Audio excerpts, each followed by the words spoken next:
The scene opens when Amanda instructing Tom to comb his hair and not to smoke so much. Tom turns to the audience and tells about the Paradise Hall across the alley and how adventure was to be found in other parts of the world. When Amanda sees the new moon, she makes a wish. This reminds Tom of Amanda's constant wish for a gentleman caller for Laura. He tells that the gentleman caller is coming tomorrow. Amanda protests that she doesn't have time to get ready. Tom tells her she shouldn't make a fuss over this boy. After Amanda finds out that his name is O'Connor, she decides to have a salmon loaf. She then inquired if Mr. O'Connor drinks because old maids are better off than wives of drunkards.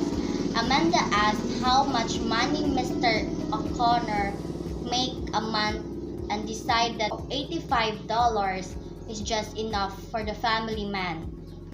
She was very pleased and to find out that he goes night school and is trying to improve himself. Tom finally warns Amanda that Mr. Connor doesn't yet know about Laura. Thinks he will be glad he was invited to dinner when he saw how pretty and lovely Laura is. Tom tried to make Amanda see that Laura is different from other people.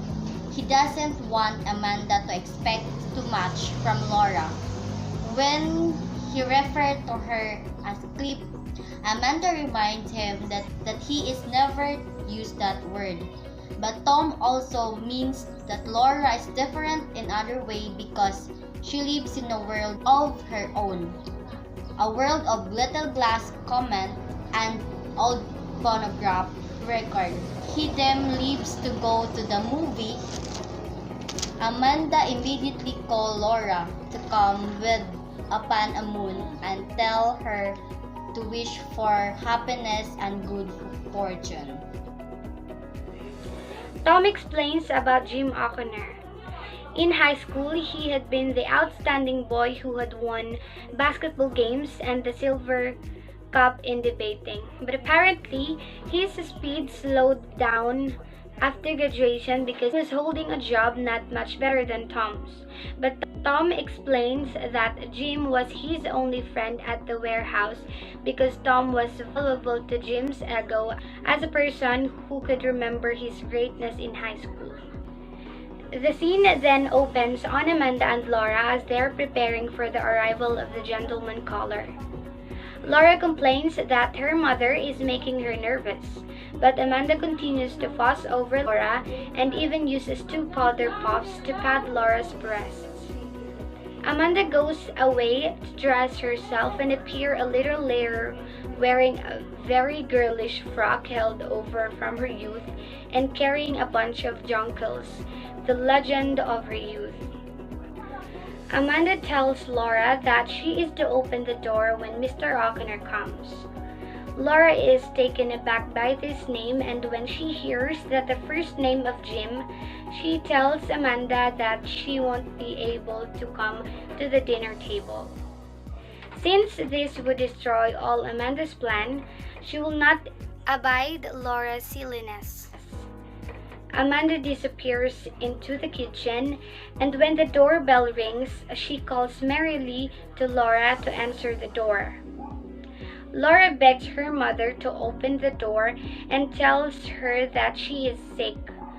Amanda forces Laura to open the door, and after she has let them in, Laura retreats as quickly as possible into the other room. Tom and Jim talk about the warehouse. Jim warns Tom that he is on the verge of losing his job, but Tom replies that his future plans don't include working at the warehouse.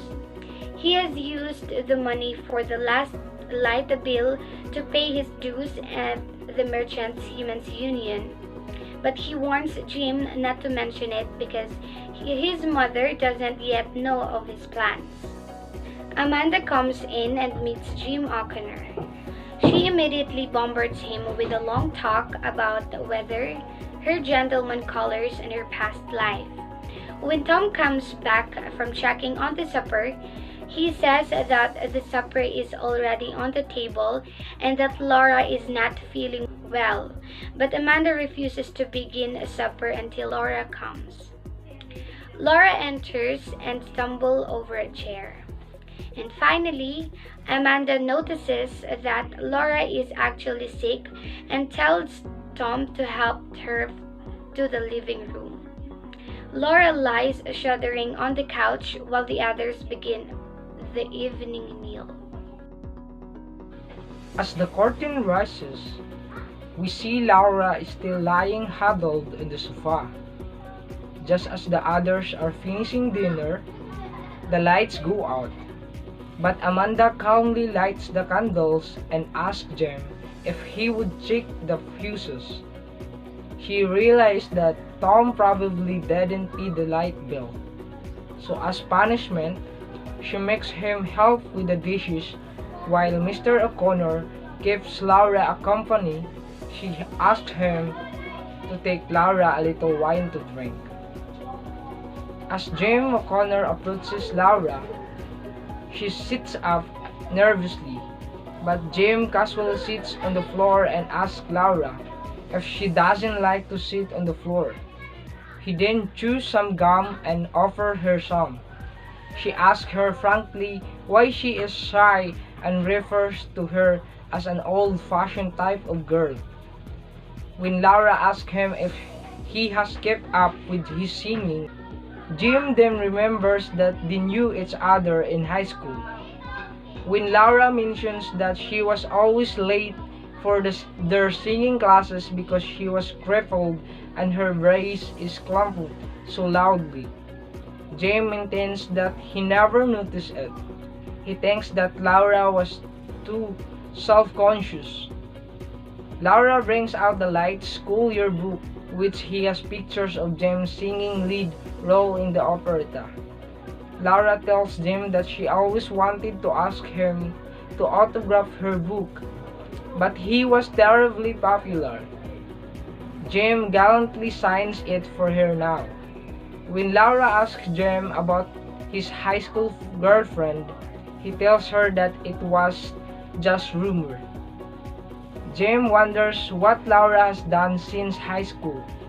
She tells him about the business college and begins to tell about her glass collection. Then James interrupts her and explains how she has an inferiority complex. When he finishes, Laura shows him her glass collection. Even though James is afraid that he will break one, Laura tells him that he can handle them. She even shows him Price, her glass unicorn, which is 13 years old. Jim wonders if the unicorn doesn't feel strange since it was so different. Laura tells him that the unicorn doesn't complain and seems to get along nicely with other animals. Jim hears some music from the neighboring dance hall and asks Laura to dance. Even though she protests that she can't, Jim insists, and during the dance, they stumble against the table and they break the horn of the unicorn. Laura maintains now that it is like the other horses. Jim tries to tell Laura how different she is, that she has a charm that is as different as blue roses. He then says that someone should kiss Laura, and he turns over and kisses her. Almost immediately he knows that he has done the wrong thing, and he tells her that he shouldn't have kissed her because he is engaged to be married in the next month. After he finishes with his explanation, Laura gives him the broken unicorn. At this point, Amanda enters with a pitcher of lemonade. After flitting about and chattering, she is about to leave when Jim explains that he has to go because he is engaged. Amanda is surprised and says that Tom didn't tell them that Jim was engaged. Jim explained that no one knows it yet, and then he leaves. Amanda then calls Tom and accuses him of playing a joke on them by bringing home an engaged man. Even though Tom protests that he didn't know Jim was engaged, Amanda refuses to believe him. She holds Tom responsible for all of the expense involved in entertaining the gentleman caller, and tells Tom that he is a selfish dreamer, who never thinks about his mother, deserted, and unmarried sister who's crippled and has no job. So Tom does leave. But as the scene closes, Tom says that even though he left, he could never forget his sister. Wherever he goes, he still thinks about her.